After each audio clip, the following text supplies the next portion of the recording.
Okay, so this is 71 lesson 16, lesson 71 number 16, and it says write the equations as cosine functions.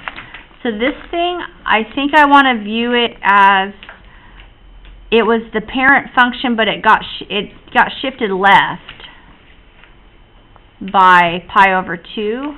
So I think it has a phase shift. So I remember that I write these, I just write maps, midline, amplitude, period, phase shift.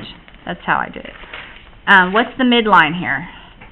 It's halfway in between 3 and negative 1. So what's that got to be? 1. 0, 1. Yes. 1. So that midline dotted line is 1. And then, so it must go up. What's the amplitude?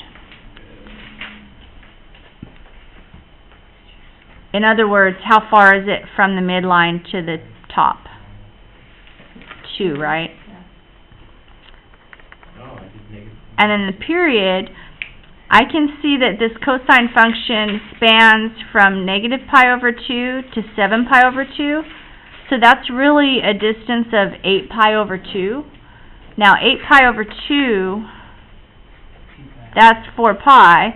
Yeah, and I have to go 2 pi over 4 pi to get my the number that goes for the period. So that would actually be a half, right? 1/2. So where did my little sine thingy go? Sine 1/2, and then I see there's a phase shift, and I have an x. It's right in cosine. Oh, thank you. Yeah, I was thinking of it in cosine. I just wrote sine for some reason. Okay, so I'm thinking of it as having been, like, it was the parent function, but it got shifted left by pi over 2. So if it got shifted left by pi over 2, I go plus pi over 2.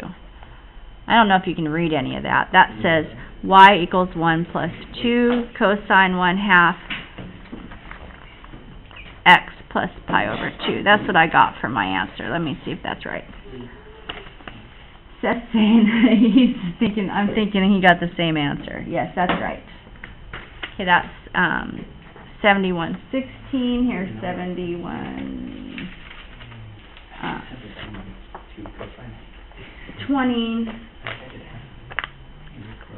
So somebody still need to see 71:20? Yeah, I think so. Okay.